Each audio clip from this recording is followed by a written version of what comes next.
indirimbo ifite ubutumwa n'ubibwirana ingufu Soviye kuta kuri ka kandi umugore arasa maze azana amazi n'umusitari muri ndirimbo ako nyama wewe nese uri umusitari kusha The Ben twana kuri rahise ubu ni n'umuhanzi wa mbere utuvugana ubu ngubu mu Rwanda wa mbere mu Rwanda ubu ni Bruce Melody ako nyama utuganira ubu ngubu kuba urya gutyo ubu ngubu ni mubyibo ubona kibazo cyo gutera ose naje nzaga wanteruye u Rwanda rugizwe n'imirenge ingahe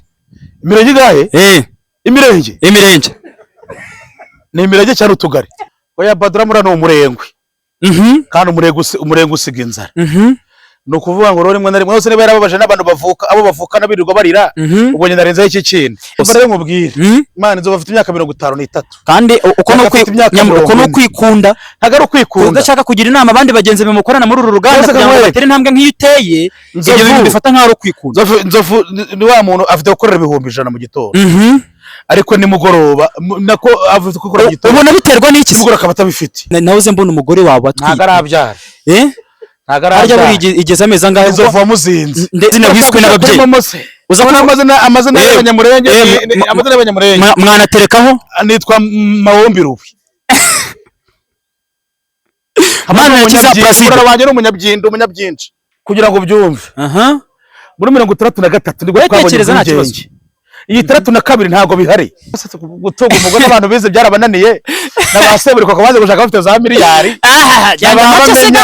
sigaho seburi ko kabaga ko nta nababereyemo seburi ko ni kiremba kavukire Yes ndagusuje rero kuri we ubugikomeje kugenda nanone udutega amatwi we ukomeza gukurikirana Kavukire Trends. Nitwa MC Pablo MCPOB, the only MC you can enjoy to listen your favorite radio TV presenter. It's your coolest MC kuri kamera. No mustari navuga ko niyo cyane mumare dufite inaha inyarugenge bamwita Nyamabondo nanamusuza cyane mwiza bita Nyamabondo. Narahindutse nitwa Bruce Melody. Reka da ako se akanya kamuvuga ngo Bruce Melody akandi kanya kavuga ngo The Ben ubundi muri make ufanande oya nge abo ufara baramuzi ninde se muri comment baramubonamo ati ngo nuko ngasigaye sanga nka Kinyusinga ibiki n'ibiki nyamabo bimeze bite se sha ndashima Imana ubu ni wane ntabwo nari nkwerutse ndabona ibyo bikomeje kwiyongera n'amafaranga ibintu ni sawa cyane mbona nambaye ariko kamera mahera hasi iri ari The Ben inyuma ya kamera nari inyuma ya kamera mu kanya ndavuga ati iyi nkweto Nyamabondo yambaye nabwire hasi 999 oya iyi ni The Ben yayimpaye se oya none The Ben aguhaye indi ngo yitwa ngo Kinyusi yamaye force reka da kutugira yambara se bimeze bite daya ahubwo ninjyana guhinga akana nawo ugobetsemo si keza Nyamabondo tumaze iminsi tubona indirimbo G-Tough indirimbo ya G-Tough ngo kubatangara gitosanga ibiki n'ibiki ni indirimbo abantu benshi bayishimiye ariko nanone abandi bagiye bakritika bavuga ati iyi ndirimbo ubona ati umwana uri munsi y'imyaka 18 ntago agomba kumva indirimbo ijambo rimwe kuri indirimbo ya G-Tough umwana w'imyaka 18 ntagomba kuyumva yamenya harimo ibikize kubita kuri ka kandi nagakize ariko ko mbona uvuga urwanya G-Tough meze biteye nyine ndende ubwo rije kumuvugira abo nubaga irandirimbo irakoze irandirimbo kiri hiti irandirimbo ndakurya kenyuma irandirimbo kiri hiti ubu ngubu G-Tough ni muhanzi uri kugoyinga viral akakanya iyo ndirimbo yirwanyije kubera iki none kuvuga we yakabonetse nk'uvuga ubyumva abanyarwanda na kanisi yose ukunda ikintu kidafite icyo kivuze bari bashaka kushaka uravuze ati ngo G-Tough arimbye ibintu byo mu muyaga ngo bidafite ikintu bivuze ubwo nabo bikurikirana ubwo nta bwenge bagira nanjye atumye akaririmbye reka da nanjye batumye muri karakara utaza gufata projet wandi ukayitirira oya ntabwo nyitiriye G-Tough ntango wamukira bese nabyitirira ukubita kuri ka kandi ati ako dukubitaga freestyle gatoya indirimbo ifite ubutumwa n'ubibwirana ingufu Soviye kuta kuri ka kandi umugore arasa maze azana amazi karagaruzi Soviye rwose ragakubize ndavuga ati mama yakena mama ariko G-Tough dukubise hiti y'umwaka ubyemera bavuga ngo ibiki indirimbo ngo nta butumwa ngo nta kintu karaka n'odiyo byemere ko G-Tough abantu 600 kagize abantu 600 bakareba byemere ko G-Tough dukubise hiti y'umwaka aragitose n'hiti y'umwaka wese uko byemera oya niyo y'ukwezi tubwira indirimbo basi 3 cyangwa 4 urukumva barimo kuzikora ugikurikirana umuziki cyane turimo kwa kangahe turi mu kwa gatatu se turi mu kwa gatatu kuva mu kwa mbere kugeza muri kwa gatatu indirimbo nyinshi zasohotse basimbira nk'indirimbo basi nk'eshatu ubona zari hiti nk'indirimbo ya G-Tough hari indirimbo y'umutipe twa niba yitwa Uruga urugande bajye tubwira ndukubite freestyle nta kintu bintwaye. No kuvuga ngo hari indirimbo zifite miliyoni imwe zigize miliyoni 1.8.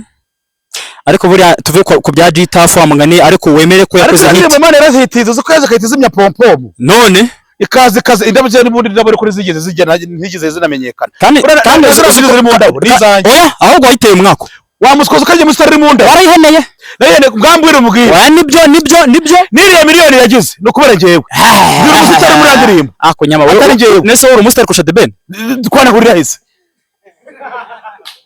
Kandi nyama wowe ujye kuzegarika ku kamera. Ariko nyama wowe ujye kuzegarika ku kamera. The Ben amukoresha. The Ben nta mukoresha. Wowe nimero y'umukoresha. Ariko byemere yuko The Ben akurusha izina. The Ben yarakwifashishije kusanga Bruce Melody. Oya The Ben yarakwifashishije kusanga Bruce Melody ariko nta kindi ndabeshya. Bara batipe bafanwaga kera. Telefone zitaraza. Ubu ni n'umuhanzi wa mbere utuvugana ubu ngubu mu Rwanda. Wa mbere mu Rwanda ubu ni Bruce Melody. Uwa kabiri ni mbyemera. Ninde wa kabiri ninde? Wa kabiri ibo bitamo producer bamwita nde? Inde? Uwo ku kibuye mu producer. Kwambwe ngo kurikirana ibintu ngo byango by'indirimbo ngo by'iki. Wa kabiri buriye. Indirimbo ebyiri za Element. Indirimbo ebyiri za Element. Indirimbo ebyiri za Element. Ndazizi ariko sinzibuka. Oya simbwira ariko we fa kuvuga. Wabonye urabamwita Maruni. Wamubonye Amaroni wahe? Amaroni umva none se nazo numva mukanya uvuga ibintu by'intambara avuga ibintu by'ibiki ngo Iran ngo Amerika ngenye kukubaza ikibazo kimwe. Umuyobozi w'ikirengo wa Iran werutse kwicwa yitwaga nde? Yitwaga Ayatora ndese ibyo bindi se wijya kwibaza nago ndo muri Iran. Ngira undi muntu umwe cyangwa mbwira ahantu habiri hatatu Iran yarashe. Ahantu hatatu Iran yarashe muri Qatar. Ndasa muri Arabia Saudite. Yamara urakurikirana. Ndasa no muri urakurikirana. Hari Cristiano yakinaga dore yanagiye. Ariko twizera mu buzima busanzwe nyamabo. Ubundi nyamabondo ubundi atari umuntu wende dusanzwe tubona kuri kamera, uraje ukoze ibiganiro uvuye ahugiye ahandi, ubundi nyamabondo ubundi kuva mu gitondo kugeza nijoro ubuzima bwiba bwese gute. Oya ni muntu ki? Iyo byutse ukora iki? Iyo byutse nabanza nkarya. Namara kurya nkategereza telefone. Ukuvuga ngo uyemwe aho mu kuvuga umuntu amamagaye njya niho njye ntago nitegeka. Ubu ngubu kuba urya gutyo ubu ngubu ni mubyibo nta kibazo cyo gutera. Ose nzaga wanteruye najanga wanteruye nta kibazo cyo gutera. Ubu ntabwo ujya uvuga ati wenda mu minsi izaza mu byo ushaka kuzanira ikibazo. Uzi ko gana nawe namuntu akojya kumamagara kumamagara kubera yinda darabamenye uvuga ati uheruka kunaruka muri ibi byaje muri 2020 na rimwe ariko ubu nari mbyibushye ariko nibwo razanyinda. Reka da twinjire mu bibazo noneho ngiye kukubaza noneho aka kanya. Hano nshaka kuza gushyira amafaranga buri iyo wumvishe nk'ijambo antibiotique barabisobanura iki? Antibiotique se ntago uyoboye ko ari nuza ni kuvuga ngo antibiotique ni imiti kuvuga ngo abantu ba diabete zirabitera na diabiotique. Reka da abo no tubeshya kubeshya gute se antibiotique ari cyo biratandukanye. Abo nuvuga antibiotique iva muri ni imiti ikora iki? Ni imiti y'abana barwaye diabete. Oya igabanyubukana kari binini ibigabanyubukana ni binini. Antibiotique kandi si binini. Ni iki? Ni umuti w'amazi uri mu ducupa dutoya. Ubu ntutsinzwe bari batsinzwe yagumane. Ndashyira handi ngiye gushyira handi ariko iyo nabivuga kugira ngo abanyarwanda bikurikirane n'aba diaspora bari hanze ni ukuvuga ngo antibiotique muri make ni imiti igabanya ububabare. Igabanya ububabare. Oya buretse gatoya nta ivura ububabare. Ni ukuvuga ngo iyo urwaye nk'igisebe umutwe mu nda cyangwa n'izindi ndwara zigendanye n'ububabare usanga paracetamol iyo ni antibiotique. Ibuprofen iyo ni antibiotique. Amoxicillin iyo ni antibiotique. Kandi bakubwira ati antibiotique ngo n'amazi. Nawe ubutubeshya buriya noneho ngenda kukomeza nkubaze muri ubu buzima wisanga mu kihe gisate? Ni siporo, ni mu bumenyi bw'isi, ni muri politike, ni henge aho mbwira hose ndakubaza. Oya iyo nza kuba narize mba ndi politike mba ndi umusenateri cyangwa umupete mu Rwanda. Ariko se ngira hano wisanga mu bumenyi bw'isi cyangwa mu bumenyi rusange? Oya nta bumenyi bw'isi. Reka mubaze mu bumenyi rusange mu bintu tubana nabyo hano mu buzima bwa buri munsi. Cyangwa se reka duhere hano mu Rwanda. Reka duhere mu Rwanda. Sibyo? Amafaranga 5,000 yashyizeho. Sibyo? ubu urayafite sha ndayafite ndayaguha genza make genza make. U Rwanda rugizwe n'imirenge ingahe? Imirenge ni imirenge cyane utugari. Imirenge reka nyikubwire, ni imirenge 400 n'ituri turengaho. Ye baba we wavuze imirenge cyangwa uvuze utugari? Imirenge u Rwanda ni imirenge 30. Imirenge amababo ni bari kunyujijemo bivuga twubyumve. Ubu ni bari kunyujijemo. U Rwanda rugizwe n'imirenge 416. None ko warugize umusazi nari ngiye kongeraho urumva nari kuyarya nayo nari ngiye kongeraho ahubwo nubaho uratsinzwe rwose. we yamba kubwira hano umuyaga nkubise mu maso ndabyibagirwa. Kuvuga ngo ndacyakomeza nkubaze. urabona hari imirenge utugari uturere uturere tungaye njya hagiye kubikubaza. Uturere tungaye 30. Tore n'abayobozi bangaye 30. nanjye ndayakora iki? None bambwira rero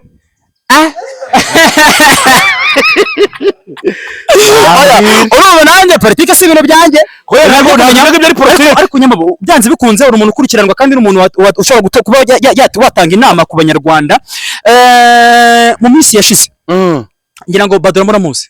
Badura yarayobye ndagira ngo urumva wamucisha akanyafu wamubwira ijambo rimwe ukagera n'ijambo genera abanyarwanda. Ngiye birantanga ari ibintu nashimye ariko nawe nta muntu ugeze ubishima n'umuntu ukurikiranwa n'abantu benshi bagiye batandukanye byanze bikunze hari ubutumwa wagenera Badurama ndetse n'abanyarwanda muri rusange. Gira ikintu babwira. oya Badurama no umurengwe kandi umurengwe usiga inzara. No kuvuga ngo rimwe na rimwe hose niba yarababaje n'abantu bavuka nabirirwa barira ubwo nyine narenzaho iki kintu ijambo rimwe nyine niba uwo mutwe rero gumye wikorera umuryango n'ugumye wikorera niko Badurama nta kintu mfana nawe. Ariko rero niyo mabondo nko mu bantu mujye mukurana njya mbona iwe si nkututse ariko uciye akenge nawe se numva ati urubaka ni Kayonza ni Rwamagana ni Kayonza ati wujuje etage kageretse ni kuvuga ngo ngenge ni intambwe kwishimirwa cyane muri ubu buzima. Oya ntango bibabaza ariko ugasanga abandi bantu muri kumwe muri showbiz yaba ari Yaka yaba ari Nzovu ugasanga ni ibintu bikomeje kugenda bibagora. Buriya nubuhe butumwa wagenera umuntu bita Nzovu na Yaka kugira ngo ubuzima barimo babovemo? Ariko no kuvuga ngo ntago abantu bose bakubaka. Ajya bari Nzovu bameze nenya kuri baramwita nyibutsa hari Nzovu ngo niba yitwandera ngo Nzovu niba ari indera niba ari Venusite bahizi Venusite gira inama wamugira inama kurusha ubusitari. Hoya no kuvuga ngo byanze bikunze buriya iyo umuntu aje inama president dore impamvu ngikubaje iki kibazo urukundo nibyo ntabwo ndabyemera. Hoya dore impamvu ngikubaje umuntu ugeze kugira inama mukire. Oya baza wumve umuntu agiye kugira inama umukire akamuvuna niba ari ngo yirya kuko bita ngo vereka kereba kati ntabwo bizi no kuvuga ngo Nzovu na Yaka ni abantu tuzi bihorera muri hajya ni handi bahora mu ndangamirwa. Ariko wowe warabakwebye kandi ushobora kuba wabasangiza ibanga wakoresheje naye bakava mu byo barimo nabo bakiteza imbere nk'abandi bose. Imana Nzovu afite imyaka 53 kandi uko no kwikunda ntagari ukwikunda udashaka kugira inama abandi bagenzi bamukorana muri uru ruganda kugira ngo batere intambwe nk'iyo uteye ibyo bintu bifata nk'aho kwikunda. Nzovu ni wa muntu afite gukorera 100,000 mu gitondo ariko nimugoroba nako avuze ko gukora gitondo. Ubona biterwa n'iki? Nimugoroba akaba atabifite. Ubona biterwa n'iki? No nyine umurengwe kutamenya reka nzubyumve muri societe abantu bose babamo. No kuvuga ngo mu bamotari cyangwa abanyonzi bose ntabwo abanyonzi bose bakwigurira amagare haba abantu bagomba gukorera abandi bakabapfuye. No kuvuga ngo rero no mu motori babamo no mu bashoferi babamo ni nkuko na perezida agira ibibazo bye nkuko umunyonzi afite ibibazo bye. Ariko ubwo ujya kuvuga ngo yakakutagaza kukibatubaka cyangwa kukibatagira ibyo ntabwo ujya ko babaze bagira aho barara. Niyo mpamvu nanjye nakubajije navuga ati uyu muntu Nyamabondo afite IQ iri hejuru. IQ ni iki bundi bura mu magambo agize ngo ni ubwenge IQ yawe njya mbona iri hejuru ariko ushobora kuba wabagira inama kuvuga ati rero bavandimwe dukorana mu buzima bwawe. Nawe se kweje mu muhanda uzaza uhura nabo uzabibabwira mwabigenza gutya na gutya. Oya ikiza gihari winjiye mu muhanda ubwo ikiza gihari uzaza ubibabwira ejo uzaze muri tayari cyangwa nimugoro uzambwira bahamagare baze ubibibwirire gerere ko bibabwira. mu minsi yashize nahoze mbona umugore wawe atwite. Ntago arabyara. Ntago arabyara. Harya buri igeze amezi angahe? Inzovu wamuzinze. Buri igeze amezi angahe?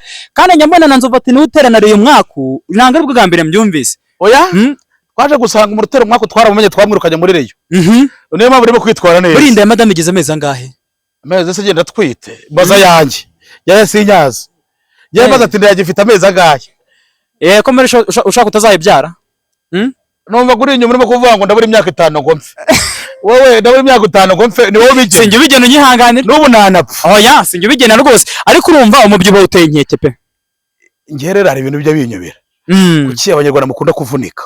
Wowe ntanga ari kuvunika rega nanjye umubyibuho n'uwawe. Uri grand frère ndakuba. Hari ubwo turi muri Kongo barimo kurasa amakopera ngo baranyirukana. Uri grand frère ndakuba. None ubu ngubu hari ubwo cyakoze yeza ko imbaza wenda turi nko muri Iran.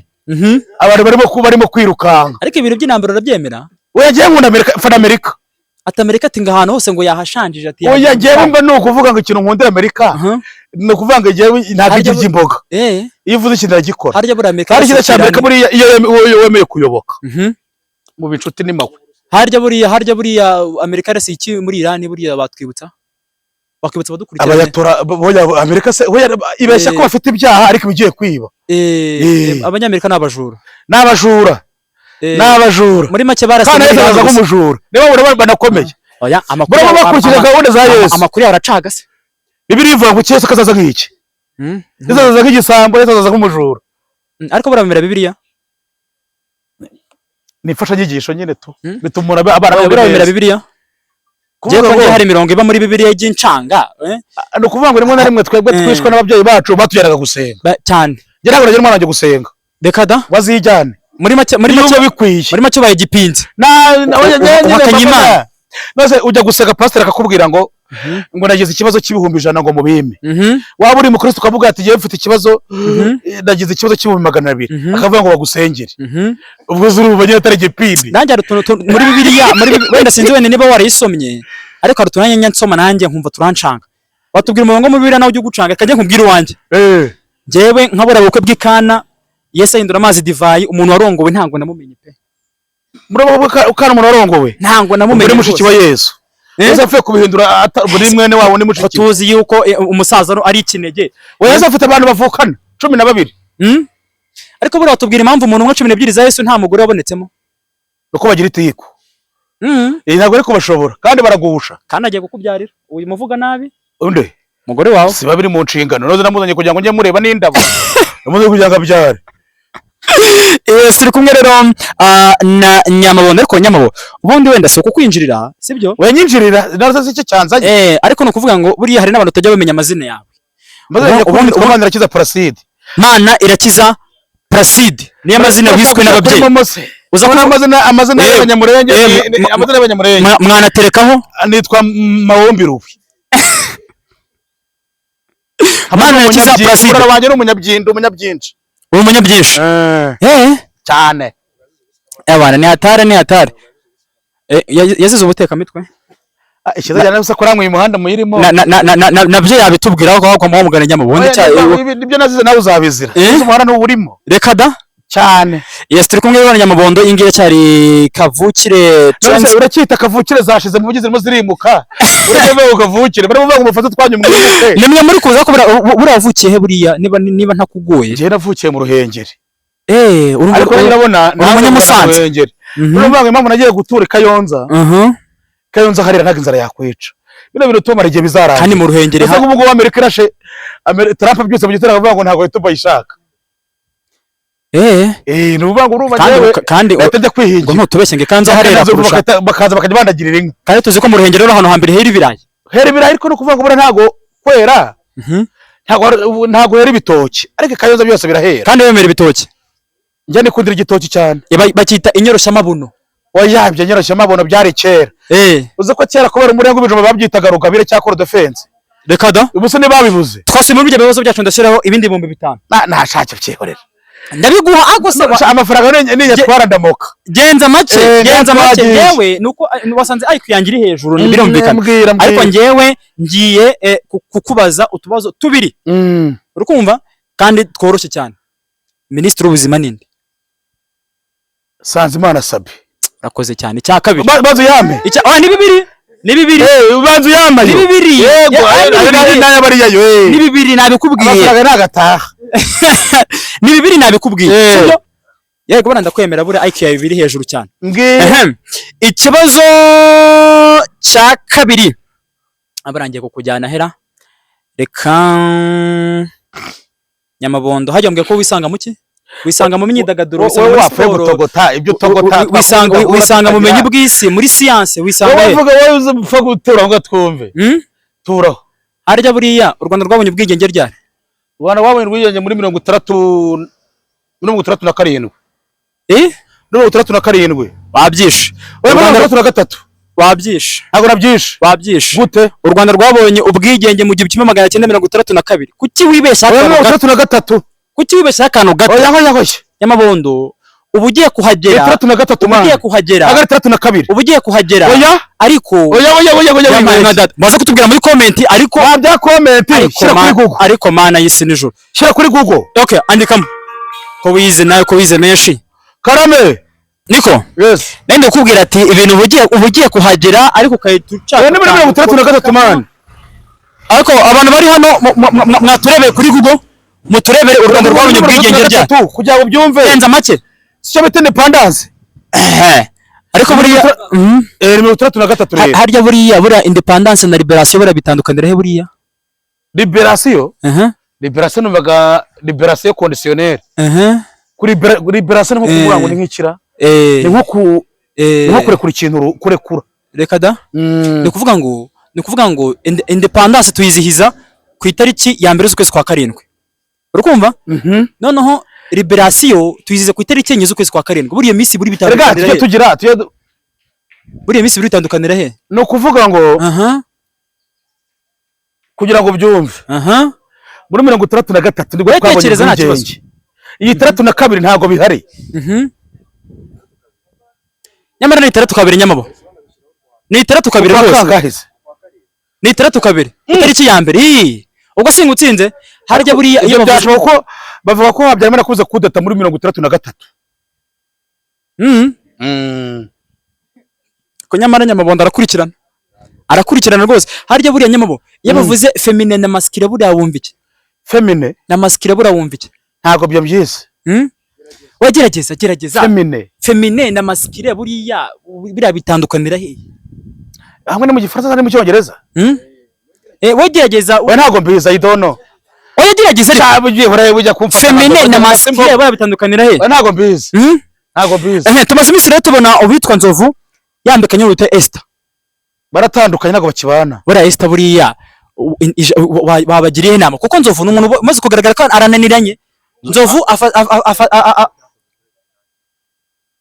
umva umuntu witwa Nzovu bigaragara yuko amaze kunanirana izi mpamvu mama Sandrine biranze abonye indangamirwa mu Gasekero biranze abonye Sandrine rukumva Esther nako biranze ubona Nzovu ikibazo n'abagore ba Nzovu cyangwa ikibazo n'Inzovu Nzovu n'ubudashobotse Nzovu araharara Nzovu ntagashobotse Nzovu afite umugore hano kano kanya akagira undi w'inzobe babone bamwibagiwe Nzovu ruvuga ngo bamurogeye mu bagore bamuhaye ibere ayavuga ati ngo narongo yabakonyine ndongora baki bose ati ntango aribo bananira ariko se gutunga umugore n'abantu bize byarabananiye n'abaseburiko akabanze gushaka bafite za miliyari sigaho seburiko kavuga ko ntade nababereyemo seburiko ko ni ikiremba ako iri jambo risubiramo si inshuti yanjye se ariko tujye tuvugisha ukuri ntango mu buzima kugira ngo wemere nanga gitose mu buzima ufite inzu ufite imodoka ufite amafaranga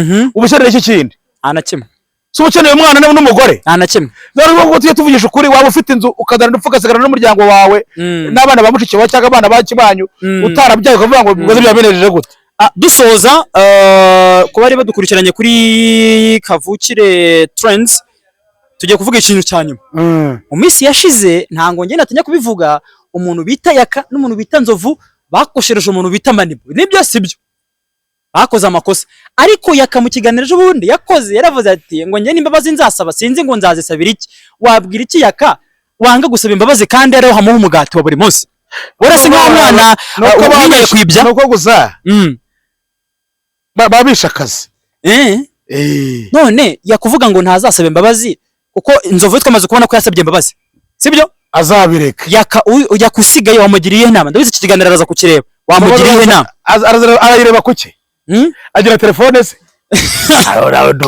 oya baraza kukimwereka barakimwereka gira inama ugira nuza ya kamwana ntago abose atandukanye n'umugore yarambwiye ngo abambwira ngo ni koroneri yambwiye ngo muri Kongo ngo bane bari chief sergeant yaravuze ngo abantu mu mwicupa ngo mukiyita ngo bakayita ukangwicupa rimwe ukayita bakoporo urukumva yabwiraga nde icupa rya kabiri ukayita baserija icupa rya gatatu ukaba kapitene ngo ibyo bintu ntanga bibarizwamo urukumva ni ukuvuga ngo rero ubwo nta nama mugiriye oya nayo azaje kuri site bisa nkaho wikunda ariko nahoze nkubaza uko wasangiza boss ubu tubare wagira mama ni bowe no kuvuga ngo yakaswaje wagira mama ni bo nayimugira da afite abasabu 500 uri murajuta ntabwo afata n'igihumbi cy'amayero ungushakosha mwaje muri kimwe none se ndebye ibintu bigenda neza rukumva navuga ati ibintu rero byaba nazakuvuna niba ari ngo klimakire nta muntu ugira inama umukire ibyo nakubwiye ntago kuvuga ngo umukire ariko ubu urose kujya wemere inama wagira umukire abona ko abyina zunguza kabuno bagakoma mu mashyi atanarambuye amaboko nese yakakurusha ubustari inde nta none twahurira kandi superstar wa kintu kandi wowe wavuze yuko yaka ni produit y'ubukire ariko nuvuga ngo nago yize kuko akuru umuntu aba ariho reka atiyize yakayarize yakavuga igifaransa cyo muri Kongo se avuga ikinyarwanda neza ntabwo umuntu y'Ubugande ne yakavuga icyongereza avuga atazi kuvuga izindi miharye umuntu wo muri Kongo n'umushumba busaka avuga igifaransa ariko atacyandika okay no twebwe yaza kuvuga igiswahili nacyandika okay utubwiye ko nawe indimi zizi sibyo ntango waziyoberwa tugiye gusoza urukumva tugiye gusoza tuko tunajya mu Kiswahili oya kadukore mu cyongereza ntacyo bitwaye hapana English mu Kiswahili tuongee mu Kiswahili hakuna shida no Kongole reka da ça dépend na mboga urubaye ndabura mazina nyakuri buri banyita Kabila urabapfuye urabapfuye twarasaga neza oya ngende atari ngo uriho bavanga umunyarwanda reka rero tubwire rero buri umwe ugikomeje gukurikirana Kavukire Trends gukora subscribe gukora share ibiganiro byacu kuko it's a big content kandi rero tugiye kuba tuzana none muri imihanda kugira ngo tubashe kuba twakora ibintu bya danje Kavukire Nyamabondo atubwiye yuko agiye gusoza ikiganiro mu Giswahili sibyo yemwe ari kumwe na MC Pablo MC POB the only MC you can enjoy to listen your favorite radio TV presenter it's the coolest MC in Kavukire Trends mukomeze gusharinga ibiganiro byacu reka duhereze ijambo rimwe Nyamabondo asozera abantu mu rurimi rw'Igiswahili yarapinze yakango ntango yize oya no kuvuga ngo nibyo agiye atoragura barasezera abantu mu Giswahili yes tunabapenda tunabashukuru sana Kenya tuko tunabaomba ni subscribe sabone ni mu français Kenya tuko tunabaomba ni hivyo tu tunabapenda I love you ciao